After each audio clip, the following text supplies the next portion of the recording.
You alright over there? And my algorithm sucks. What do you mean? What are you getting on there? It's all hot guys. Oh my god, dude! What did you search to get that? I looked at one time. I looked up James Charles BBL. Okay, and then what? And now it's just all dudes, like jacked, tanned, juicy. It's fucking disgusting. Oh my god, dude! Dude, if I was you, bro, I would just get off that social media, bro. I would get off of it, or I'd look up something else. I feel like that's what is happening. What? Hell no! I know you don't have advice for me. Dude, I know you don't have advice. Dude, I was just trying to Come in here telling me my shit's all fucked up and you're gonna fix it? Absolutely not. Dude, I was just trying. Dude. I will look as many hot guys as it takes for I hear that shit from you. I was just trying to help. From anybody. Bro's got advice. Gray sweatpants season. How's that for fucking advice? Wait, what's his shoulder routine? Ooh. Okay. Hello and welcome to Insert Name Here. It's a podcast about nothing for nobody. If you take it seriously, you're redacted. Let's start the show.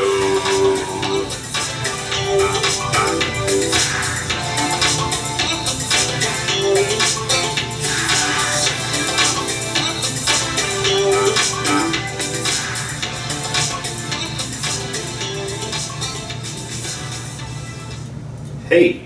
What's up? Hello and welcome to Insert Name Here. It's a podcast about nothing for nobody. If you take it seriously, you're redacted. I'm your co-host, Doug Bennett. And I'm your other co-host, Seth Nacho.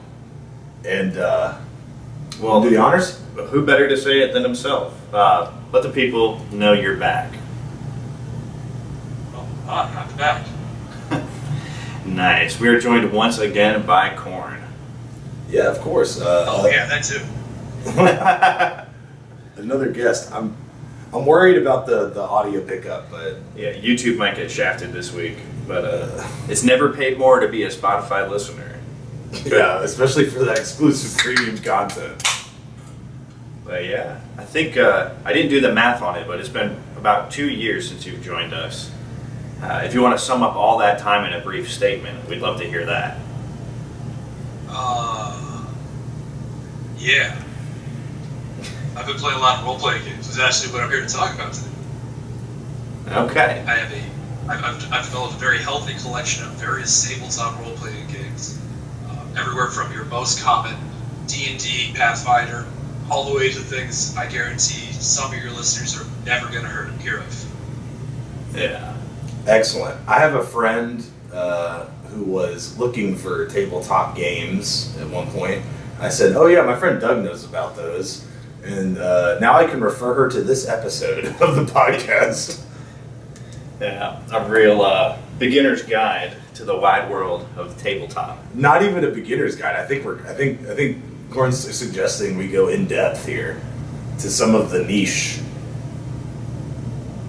Oh yeah, we're going to be going into some somewhat esoteric kinds of games in here.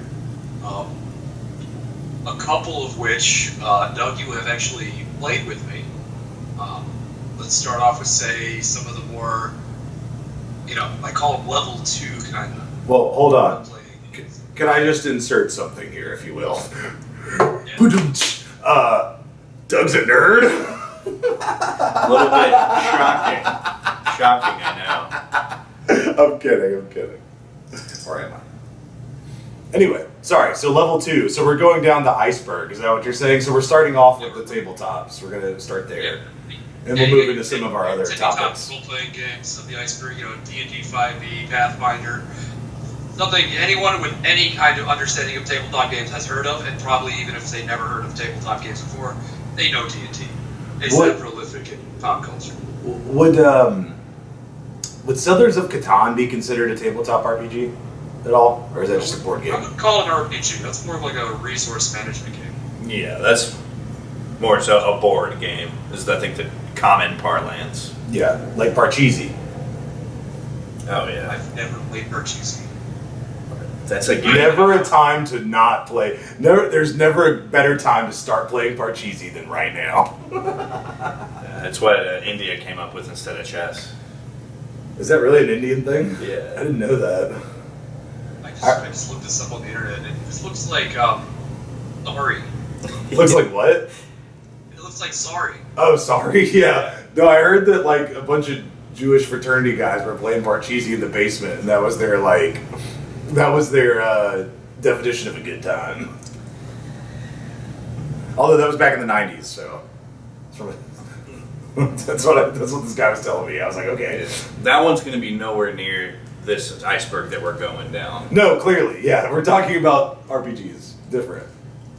Oh yeah. So let's see. In terms of like level 2 style ones, let's say.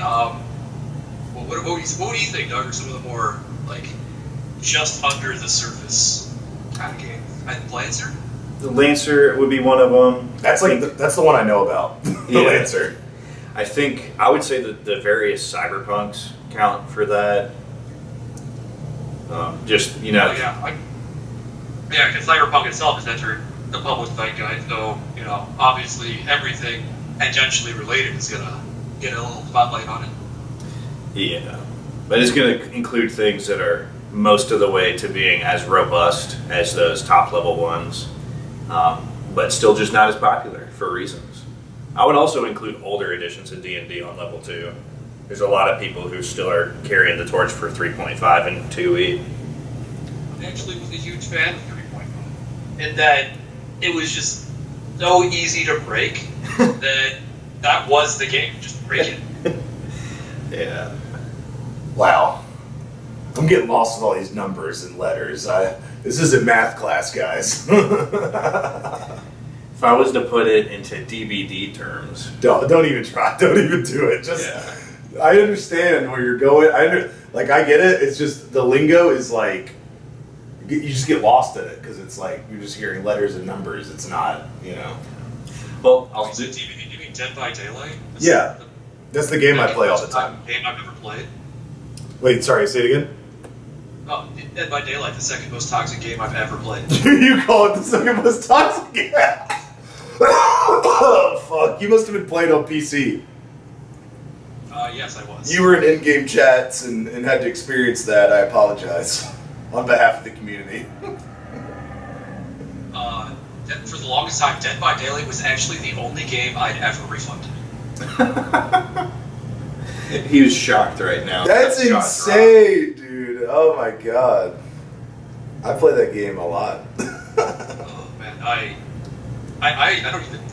I hate how much I hate that game because I want to like it as an idea, but holy cows, that game is bad. Like it's miserable trying to get the stuff into things to get the battle pass and the stuff, and it's. Wait, what? You're at the mercy of just everyone else, literally. I think you're see, that's not the correct mindset for a competitive game. Like in Valorant or Overwatch, when you play ranked, it's on you. Your team sucks. It's on you. You have to carry.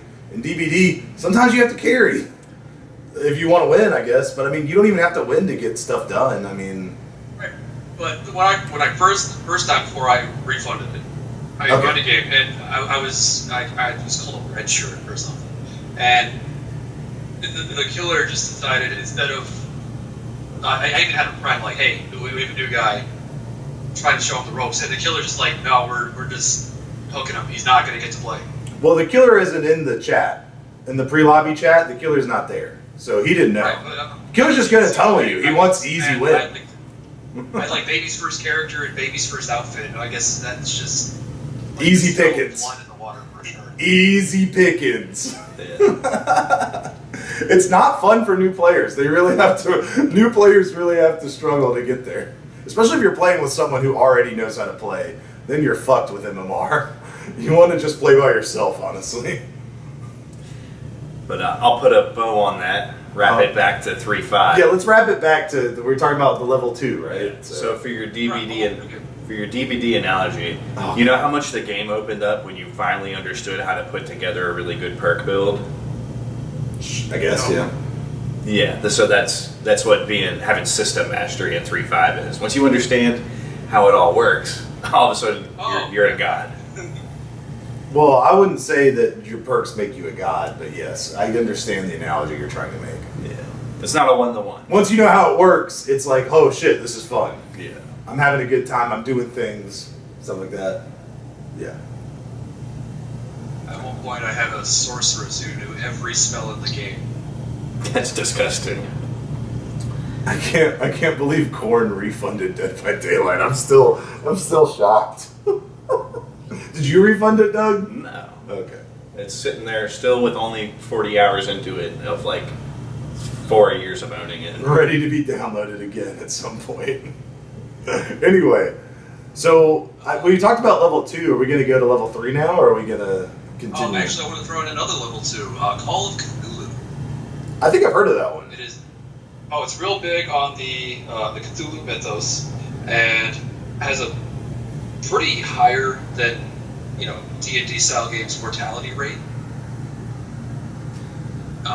It's very 1920s like noir era, and you're kind of exploring weird mythos and just strange things happening, and your character can actually die in 2 ways in this game as opposed to the other games where we've only covered one, where you just traditionally die. In this game, your character can also go insane and lose control of itself. Yeah. Oh no, that kind of sounds like Cyberpunk. You could become one of those, what are they called? Cyber Psycho. Yeah, cyber psychos. Yeah. Except in this case, you just kind of get sent to an asylum, because, that's still a thing in the 20s. Oh yeah. We don't have those anymore. We're about to get them back. Probably should. And Call of Cthulhu is it's also the name of a Lovecraft book, so it draws on essentially the Lovecraftian horror. Yeah. And the mortality rate is not as negative as it sounds, because you're ideally playing through one short story and then playing through a completely different short story the next time. So you kind of almost want your character to go out in a fun and gruesome way. If you're a guy like That me, actually is anyway. about right. Yeah, I think 90% of games I've played, the character died in the last act. Wow. Get good. Indeed. Even then, I think it was like 90% of characters died by the end of every act. That Or by the end of 10%, the final act. they're the winners. Absolutely. They get to lead the fish cult of Dagon for Lord Cthulhu. Hell yeah. They get to make the Kool-Aid. Did you want to discuss Lancer since I think you've run it, Doug? Yeah, Lancer, some details on that. Do you ever want to you want to live your own mecha anime? That's what Lancer enables. It's pretty cool, pretty fast paced. A lot of room for creativity. I mean, if you can imagine a robot, the game will allow you to be that robot, essentially. Yeah. Like Gundams.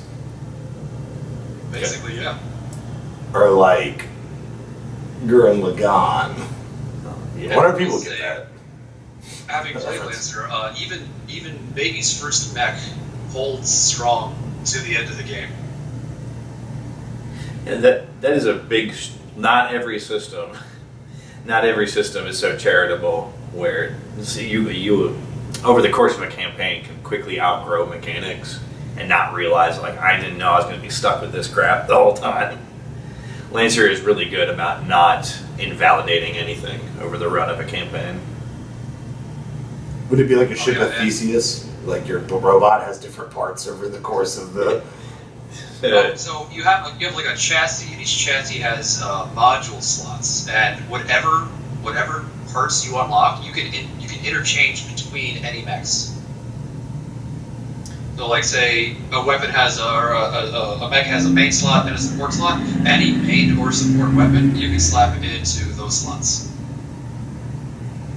Okay. It's like weapons you can change. Yeah. You'd have like a cool So- laser sword or like a gun or something. Right. So say Something like like that. so it works by licenses instead of levels, and when you unlock a license, you get all the chassis and equipment associated with that license. But you don't need to use those weapons, in that same license with that chassis. You can just slap it on whatever you own.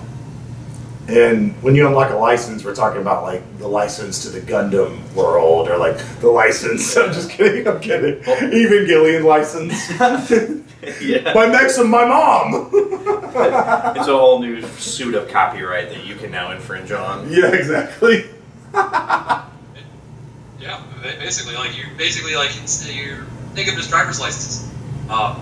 You have your car license, and you have your motorcycle license. Those are like your different mechs. But imagine like you could swap the wheels from one onto the other for funsies.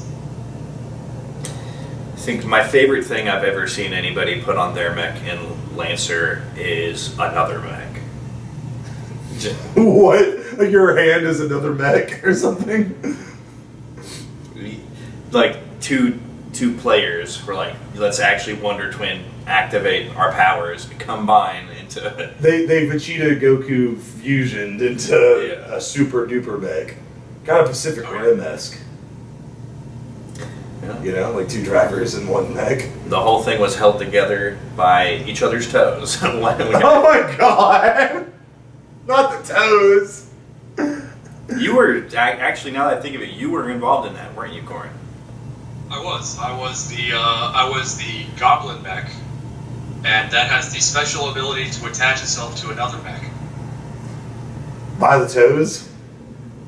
Well, actually, mine was a butt plug, and then my driver would connect toes with the other driver, and we'd have peanut butter and jelly mashed between our feet, so we'd have peanut butter and jelly toes. Doug's getting excited. We gotta move on. We gotta move on now. We're still talking about feet. Don't put that on me. I'm just kidding. If you take it seriously, you're Redacted. exactly. All right, one that I consider just outside the main scope of public view is Vampire the Masquerade. Do you say the Masquerade? Yes. Okay. Oh, you know what? I think I've played this before. It is very, very, very narrative, and the rule book is miserable to read. Yeah. Because every bit of fluff is actually secretly rules, in a way. What I've gathered from it is like, because it's so narrative, a lot of the majority of the gameplay is acting rather than like, oh, here's my number on the character sheet that I then roll against. This is like years ago, okay? I think it was like a convention. They would like have like this ongoing vampire game throughout the convention. I think that's what it was. Yeah. And like, I didn't understand it. And it was like all these older dudes that were like into steampunk. They were playing it. You were totally someone's thrall. I think they liked Vampire Hunter D. I think that was their favorite movie. But yeah. So that's, I think, a good. I think we've done a good job establishing the layers so far on this iceberg. How does it get more complicated? What's level 3 look like? Level 3, I'm just thinking about how far out of the public scope they are. Like, just think whether or not people would have heard of them. Next ones I want to bring up are like 40k role-playing games by Fantasy Flight. That'd be Dark Heresy, Death Watch, and Holy War. I didn't play Dark Heresy or Death Watch. I tried to play Holy War because I thought the idea of it was the first time I tried exploring a game where your character is likely to die, and that one also has a miserable rule set because everything is referencing everything else is referencing something else. You're jumping 4 pages to do one action. Sounds like 40k. Yeah. In the grim dark of the far future, there's only rules. Yeah, that's it. I'm just a space marine trying to kill some shit. Like, come on, man. Well, Space Marine would have been Death Watch. We played Holy War, where you're actually just an Imperial Guardsman. Oh, wow. You're just fucked. You're just a guy. Like, and you're a guy, human. in the flashlight of a gun. You're DVD reference. Fantastic. You're in 40k. The universe as I'm just a guy. That sounds horrible. What's the race that like comes in and like kills? Like it's Zord. I can't remember. You bring Bad Alliance. Yeah, he's coming up with 40k races here, like that descend upon human populations. There's one that's it's like Zorban or Zorga. There was a thing you could put on Google where you could type it in and like Google would go crazy, like all the little O's would pop up. There's some alien race that just a bunch of them. They just spawn a bunch and they just come at you. Like me as a guy, I'm just dead. That makes me think of Well, that Tyranids. sounds like Tyranids. Yeah. It's something that starts with a Z. I can't remember though. Nothing that starts with a Z in 40k as far as major races anyway. A Z that does that makes me think of the Zerg from StarCraft. Maybe that's what I'm thinking of. I'm thinking of StarCraft. But still, I don't want to fight any of these races. Like, it's just a dude. Space Marine, sure.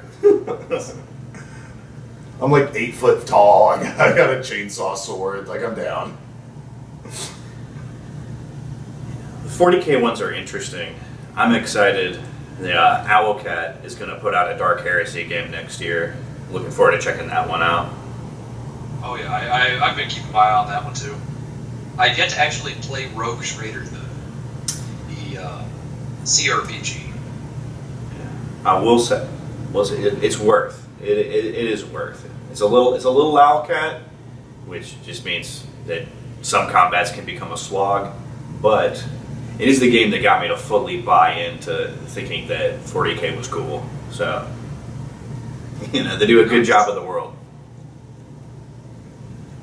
And I do hope you have the kind of viewer base that we don't have to explain too much on 40k, because that's probably three talks all to itself. They'll be fine. Yeah. But do I have to paint figurines to play this tabletop RPG? Nah, you know.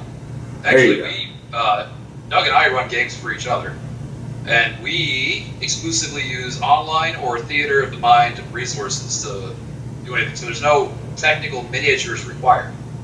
See, so for all you 40k fans out there, you can get into this one for cheap. Yeah. The war game, on the other hand, that's where you're buying a whole army of plastic. Yeah, and you have to build a freaking map. Like, good lord. Actually, I look at it as I get to pose them. I have an army. I have an Emperor's Children army, and I get to some extent, pose them and decorate them how I want them to look. And to me, that's pretty cool. It's like, this is not just an army. This is my army. That personal touch can make all the difference. Absolutely. Isn't that the new light novel that just came out? I got isekai'd into another world, and now I am the master of an entire imperial army, and I made them my army, and they were only loyal to me. I think that's a manhwa, brother. Okay, my I have bad. no idea what you just did. You cut out every other syllable for me. I made a dumb joke. It's fine. Dang ol'. Okay. So something on that level of esotericism that I've been eyeballing recently it's called Shadowrun. Have you heard of that one? Yes, that one I have looked at, and I decided to even Avray, the online dice roller, does not have enough dice to play that game. Oh, that's absurd. I only got as far as the concept. Is that a level That 30? game- Shadowrun would be a level 30. Shadowrun's probably a level 2. That one's been around a while. And anyone who's delved into role-playing games has probably at least heard of it. Gotcha. Shadowrun is another... It was like Cyberpunk before Cyberpunk was Cyberpunk. Plus orcs. It had orcs in it? I don't even remember that. Is there an orc Yeah. city? Nothing's more reviled than the orc. Said the Elvish King. But yeah, no, it's essentially the concept behind Shadowrun was like, what if we take D&D and mix it with Cyberpunk, a Reese's Peanut Butter Cup style? Ooh. So you have elves and orcs and all that good stuff, and they have computer. I like a peanut butter center. And a billion dice. You're still stuck on the peanut butter and jelly toes. That's what it is. Gonna get over it. You're stuck on it, Doug. Stuck together like they were. Doctor. But yeah, so what's some more examples of level 3 type stuff? We talked about, you said the 40k role-playing games. Generic, what is it? It's a generic universal role-playing system. And the whole shtick to that is you can be anything. Like, whatever the setting, you can be anything. Are we in a fantasy universe? Well, I want to be a cyborg, like a literal, like 21st century cyborg. I guess 21st century. Oh man, I'm old. 23rd century cyborg, like Star Trek. I want to fly a spaceship up to the Magic Castle. Hell yeah. Or at the same time, my counterpart, my associate ally on my team is a cowboy, and the other guy is a centaur. Very cool. The cowboy rides the centaur, right? Like he has to. I mean, it's up to the players. Each one of those can be a different player. You can, like, the whole point is whatever you want. The game master sets just a point limit, and then you can go through all these additives and supplements and stuff like that, and just start making a character with all of that in mind. Yeah.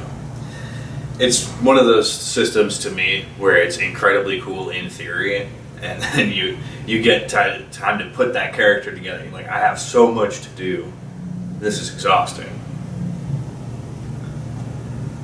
Very involved. And I love me theoretical character building.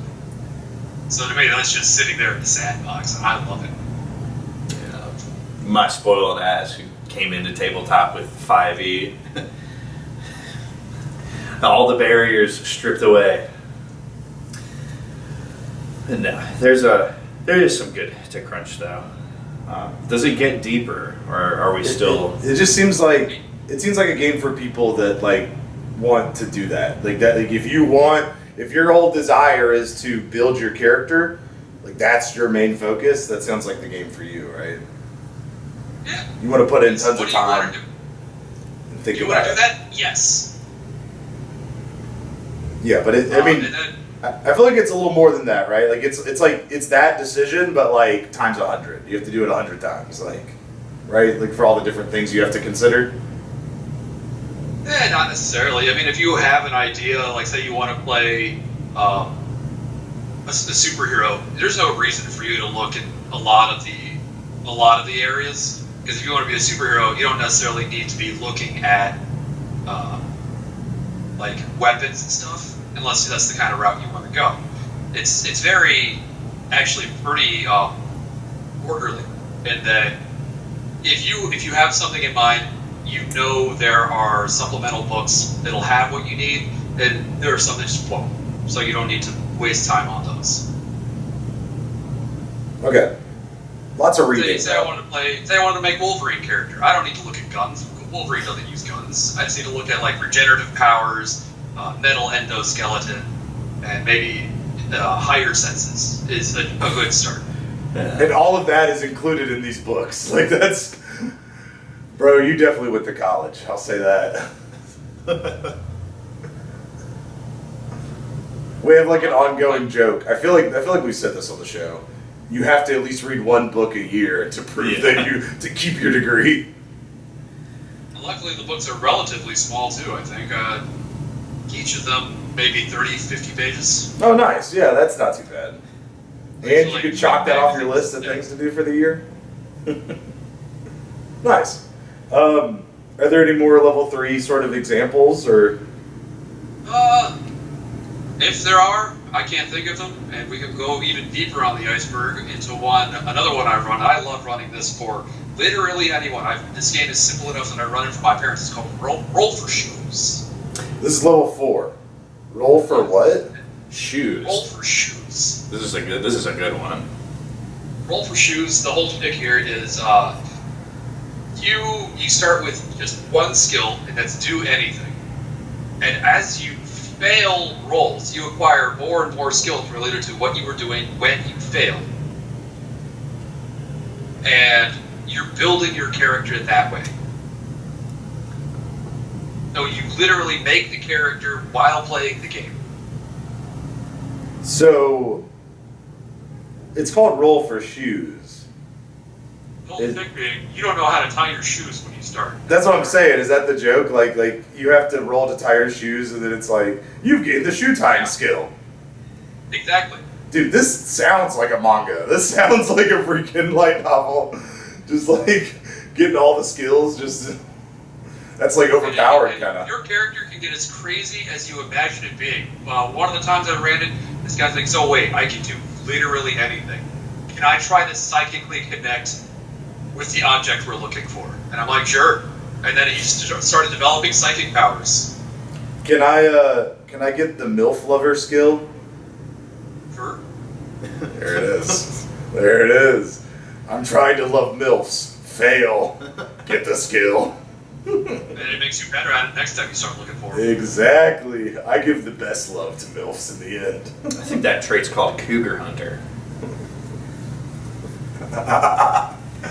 MILF Watch. Roll for Shoes actually has its own website. It's just rollforshoes.com. And the entire rule set just fits on your monitor. There you go. That's actually nice. Like all these other ones you've talked about so far, I feel like have huge rule sets. This one sounds less complicated.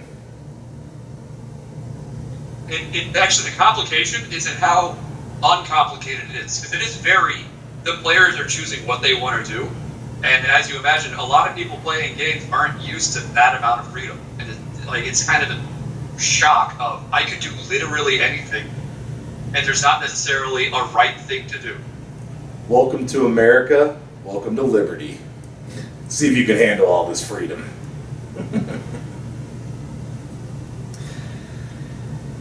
Something like that, and this is more of a concept than anything, but people come up with these one-page RPGs where the conceit and the rules are all on one like piece of A4 paper. I got you. Like on a loose leaf. Yeah. Actually, those are some of the other ones I was going to bring up, were these one-page RPGs, like the Serial RPG, where you make your own cereal mascot, and you're doing, I don't know what, there's no modules for it. Huh? You are cereal mascots. And then what? You're a cereal mascot. You have, let's see, I can actually pull up all the rules right now. Well, it's not about the rules, I guess. It's like, what's the goal of being a cereal mascot? What are you trying to accomplish? The rules are so bare bones that there isn't actually necessarily an objective given by the game. It's just up to the game master to decide. Yeah, so the game master, like maybe you'll take down big cereal with your small cereals. So for the cereal game, you choose whether your character is like a true believer who really believes their cereal solves problems, like say, that would be like the Quaker Oats Quaker. Solve Or problems. it could be a piper uses the cereal to lure children into adventures and mishaps, like Lucky Charms. So I can see that. I can see that you want your cereal to appeal to the most kids as possible. That seems kind of weird though to make into a game, but maybe your cereal is trying to appeal to adults. Maybe you're trying to, Yeah, you have that option. You can choose to have a healthy cereal. Yeah, we're getting rid of sugar. Cereal. We're Special K now. Oh yeah. But in this case, we're Special D.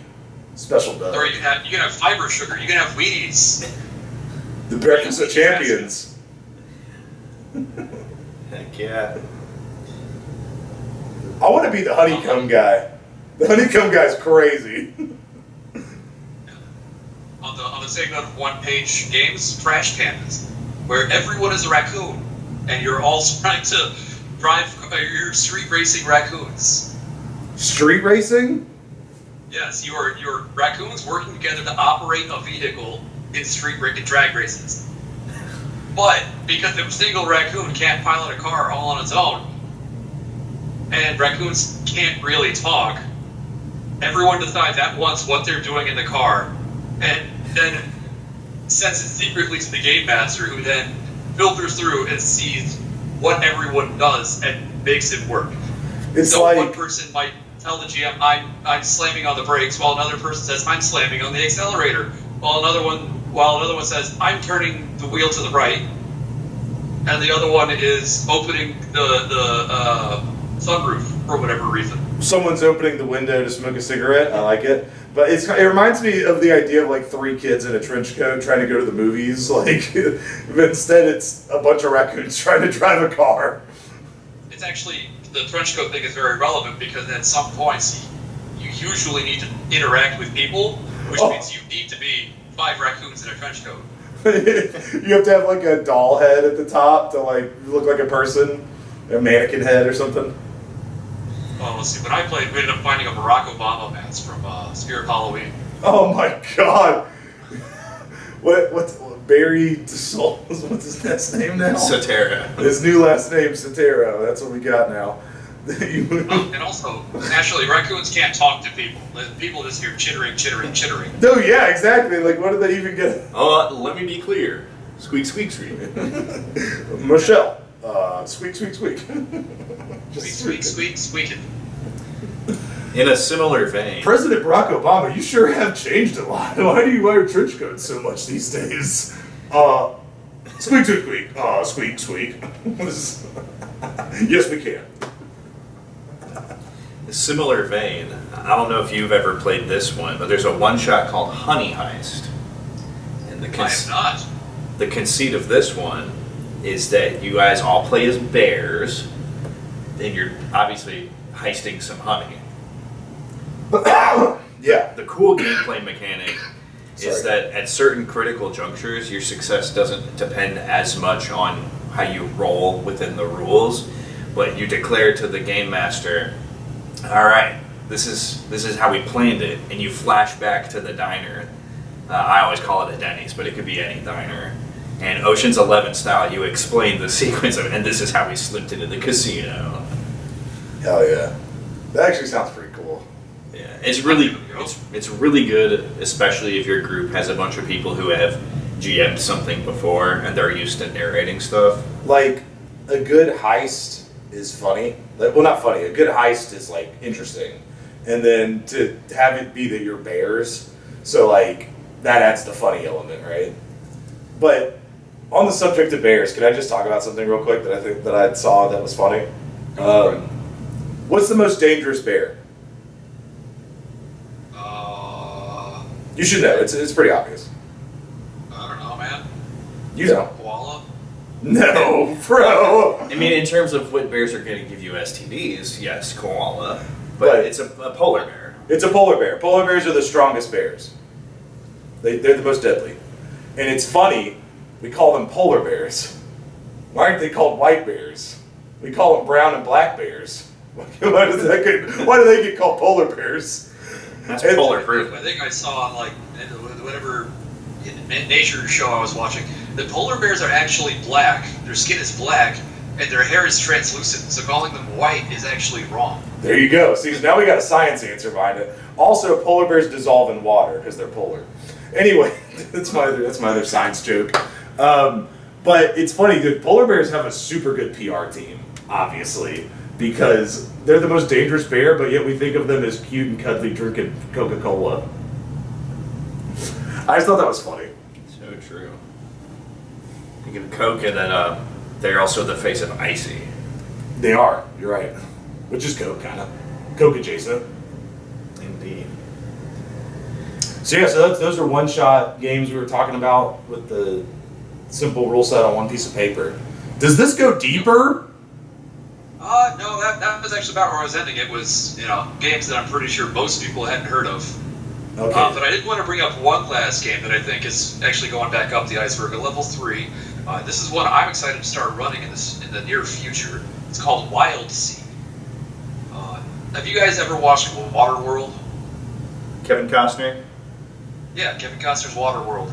I haven't seen that. It's like an 80s movie, so I haven't seen it. Easy to have missed, I suppose. Post-apocalyptic, world flooded, and everyone lives on a giant ocean now, is the shtick of it. This is like that, except instead of an ocean, the entire world has been overgrown by mile-high trees. Okay.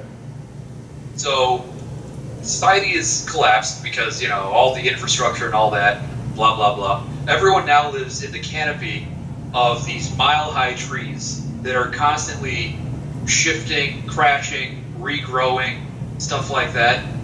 And the world has become very weird. It is actually a magicless universe. They expressly say in the rules, there are actually surprisingly few hard rules in this game, but no magic is one of them. And everything just has some not mystical, that's wrong. strange, not understood scientific reason for happening. Okay. And the cool part, the hook being, everyone sailed these trees on ships that are driven by chainsaws. You chainsaw your way across the canopy of this tree sea. That's cool. But, okay, so there's some sort of supernatural force, but it's not magic. Is that what you're saying? It's just unexplained. That's it. No one knows why or how. It's not even given to the GM, so that way, if anyone ever wanted to fill in a reason why, that's up to their onus. Gotcha. You know, not to play a game of one-upsmanship here. I would say that reminds me of a Stone. Is it called Stone World? I can't remember. There's an anime about where a guy gets the whole world turns to stone, every human turns to stone, and then if some people wake up in the future and the other people are still stone, and the world's overgrown with nature. It just kind of gives me that vibe. I think I do have one TTRPG that might qualify for a level 5. Oh, the deepest part.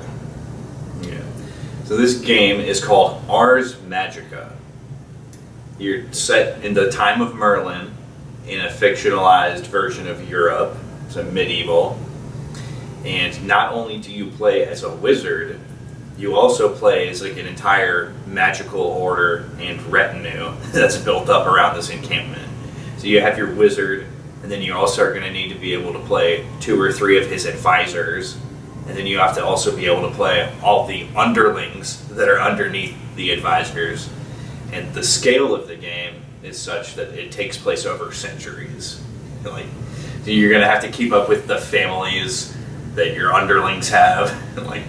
Oh, you're the grandson of my first servant. And it gets... Sounds like we're going to play a 4X game on tabletop. It's almost exactly that. That's a great way of putting it. So every character is their own wizard with their own set of people? Yeah, every player basically has to play at least 12 characters. And the wizards are immortal? Is that what you're saying? Well, I mean, being connected to magic gives you a certain longevity. Yeah, so the underlings die and have families, and you have to keep remembering who's who. Yeah. Whereas the wizard, you stay the wizard. Yeah. That's what I was getting at. For continuity's sake.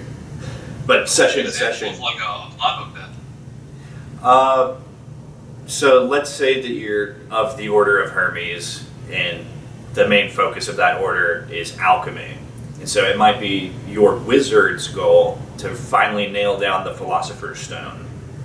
And so while your wizard takes care of that, you might have to send out your knight to go get an obscure ingredient.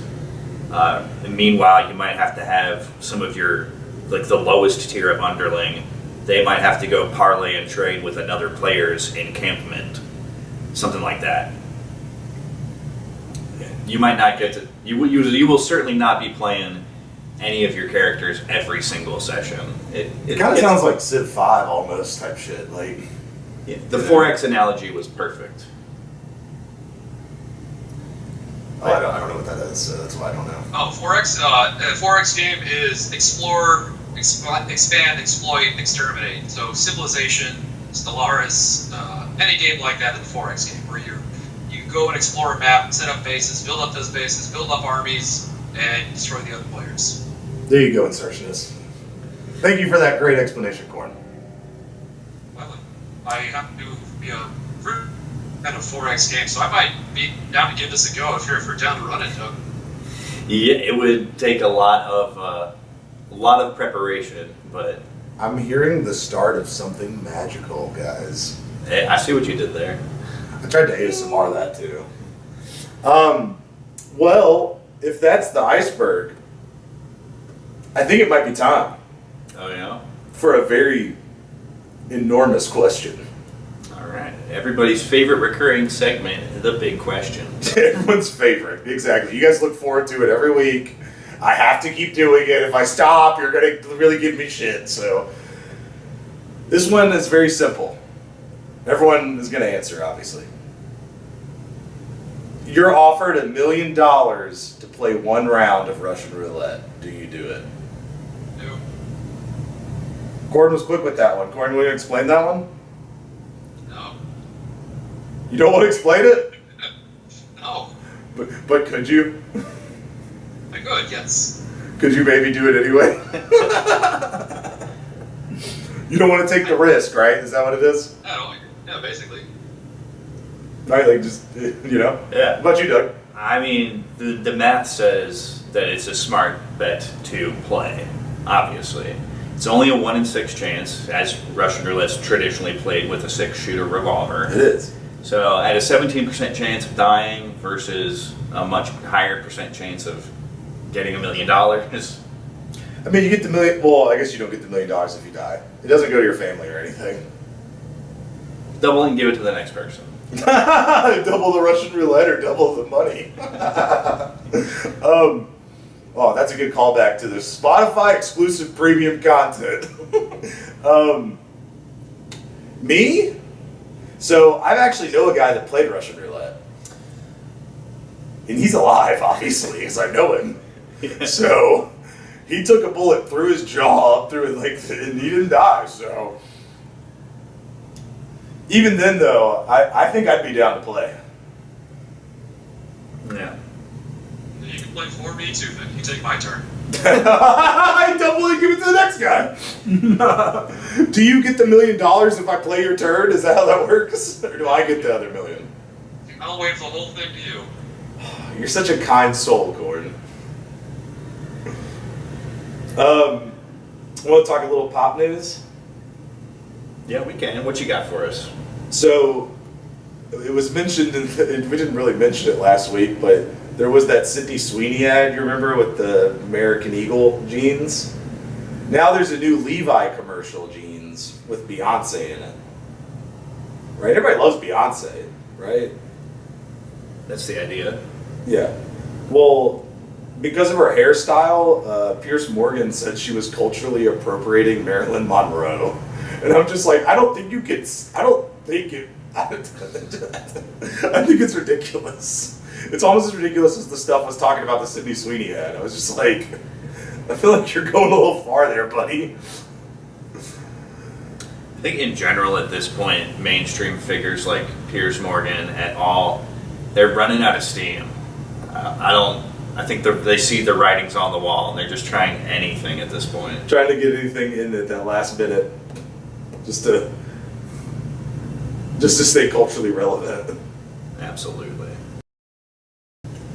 Another fun thing was the actor for Ronald Weasley. I don't know his actual name. Rupert Grint.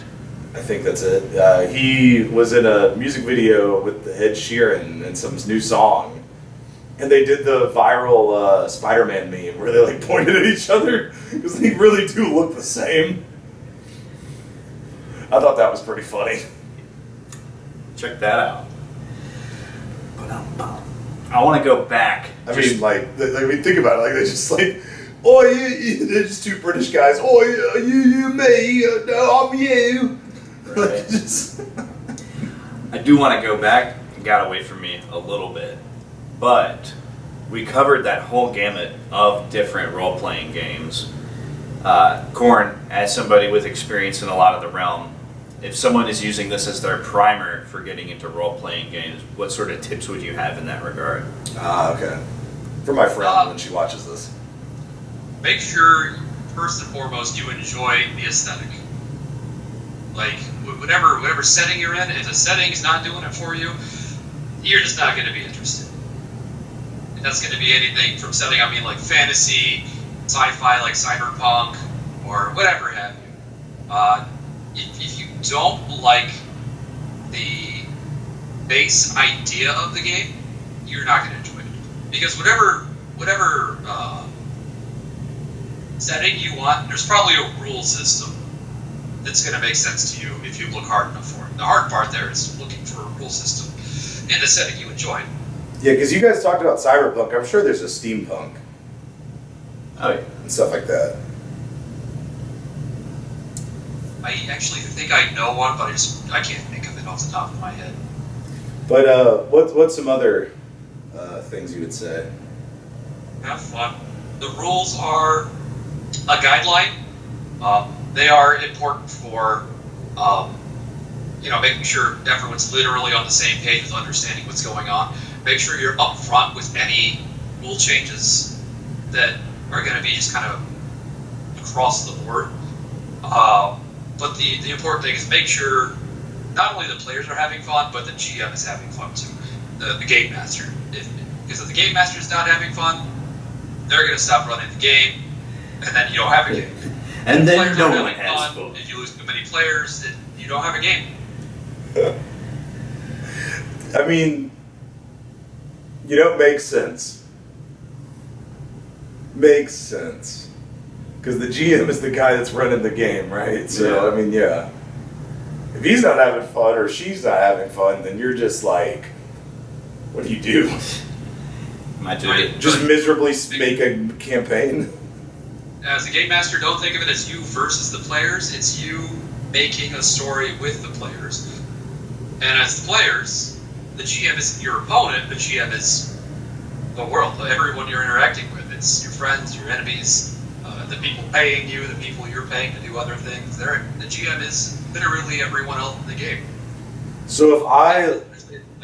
Don't come into that game being that guy who's like, I'm going to backstab all of my teammates at every opportunity. Unless, of course, you bring that up front, that, yes, I'm planning on being an antagonistic character.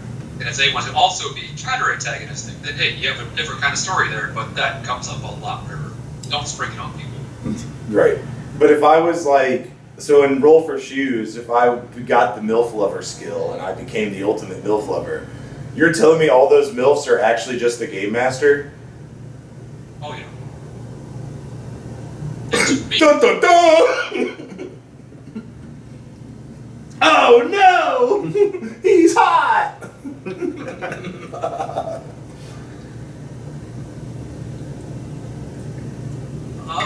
And then the third one is let your imagination run. It's all imaginary. Even if you have like little models and a map there, it's all imaginary. Just don't be afraid to step out of your own comfort zone with trying something different. Because worst case scenario, your imaginary character ceases to be. You make a new one. It could be exactly the same as the old one. With a mustache. Yeah. And a pair of glasses and a funny looking nose. Evil twin type shit. Just a Groucho I Marx actually bring mask. that up because in Call of Cthulhu, I mentioned my characters often died. I actually would just remake the same guy over and over again, and it became such a joke in my gaming group that it just kind of became canon that this person is a 40k equivalent of a perpetual, or like the Doctor from Doctor Who. He just constantly dies and is reborn, like from the Avatar TV show. See, I was thinking like clones. Like there's just like a bunch of those guys in vats and the next one comes out, like when the other one dies. But whatever narratively it has to be, I end up playing that same character often, and even across different games. I've played him in Call of Cthulhu, I've played him in Mothership, which actually I forgot to bring up Mothership. I've played him, I think I played him in Pathfinder once. Did I not? Not to my awareness, but... My character Richard. No. Isn't it Dick Richardson? Richard Nixon, private investigator. Yeah. Dick. Yeah, Dick, Private Dick. I do miss Dick Tracy. That's basically his archetype, is he's Dick Tracy. Except, more of a chain-smoking alcoholic, because he's lived and died 1,000 times. Does he call people dingus? I don't think he's ever called anyone a dingus. Okay, was that a Dick Tracy thing? To call people dingus? Or am I thinking of... Actually, aside from the yellow hat coat, I'm not too familiar with Dick Tracy. I'm thinking of the Frank Sinatra movie where he played like a detective and he called everybody dingus. Yeah, the 50s were quite a time. Okay, I think it was in the 70s, but yeah. That one, that movie, I don't know actually, but I think it was.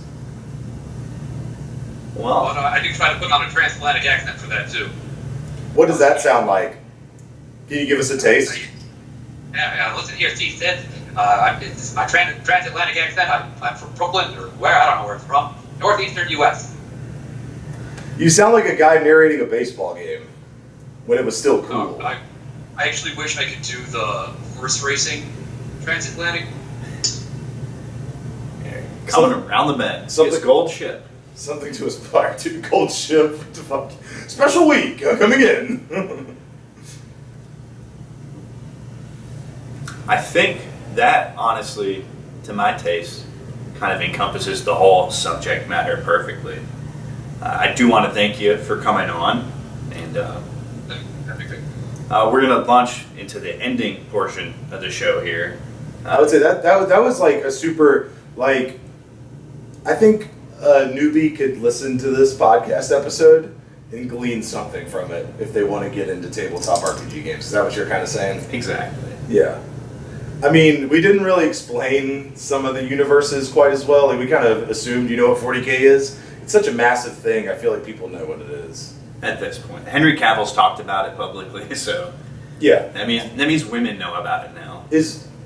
Can you say Warhammer? Or is that a different thing? Warhammer is everything. Like, the Warhammer franchise has become so large. Whenever you want to play, there's probably a Warhammer game of it. And 40K is different? There's Warhammer's Age of Sigmar, which is more like your Knights in Shining Armor fantasy style, and there's Warhammer 40K, which is future high-tech guns. But that's, you know what, if we want to have a 40K talk, I'll gladly come on and talk about 40K for now. Okay, so 40K is like a branch of Warhammer. Yeah. I always thought like that was the franchise was Warhammer, but it's Warhammer 40K. Branch is the wrong term, because they aren't actually related to each other. There are distinct universes, and they're just, you can draw a thick line down the center. There's just one aspect of it that carries over between them, and that's demons are real. Distinct demons exist in fantasy as 40K, but other than that, there's no actual overlap between them. What about God? Is God real in both of them? Gods, plural, are real, and they come into being by simply believing that they exist. True power. In that universe, men make gods, not the other way around. Powerful stuff.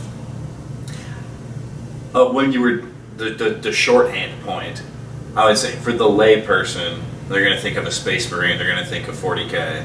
Right, that game became pretty popular, so I feel like a lot of gamers would know what 40K is for sure. Yeah. But yeah. So in addition to that, we wrapped up the subject matter pretty good. Now it's time for the parting shots, where you leave a final thought for the beautiful listener out there. As the guest, you get to go first with us. Final thoughts. Let's see, we were talking about tabletop role-playing games. Be who you want to be. Anything you want to plug, by the way? Plug? Yeah, like anything you want to promote about yourself? Anything? I got nothing to promote. Perfect.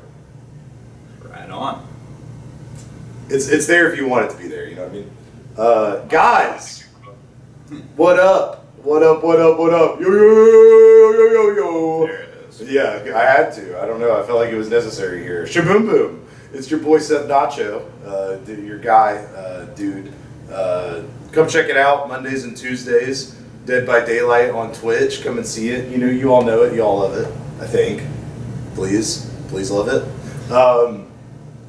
I just want to say I inserted my slight amount of pop culture news. Doug refused to riff. There you go. Let me call you out real quick. Classic. You know what I mean? I'm always stepping in something. And I never look when I pour a Bosch. Over here, you already know it's your boy Doug B. You can check me out on X or TikTok. I mostly just repost, but you already knew that. In terms of something to think about, I want to leave you with this. It's really cool to play music, and it's even cooler if you can blow loudly on a harmonica while you play music. I'm shouting out Bob Dylan.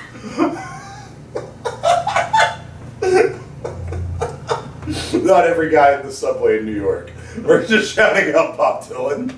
Yeah. But that'll cap things off here. So we're going to do what we need to do, and you're going to do what you always do, which is carry water, chop wood, and most importantly, Xiao Hong. We're going back to Xiao Hong. That's just muscle memory, brother. Peace.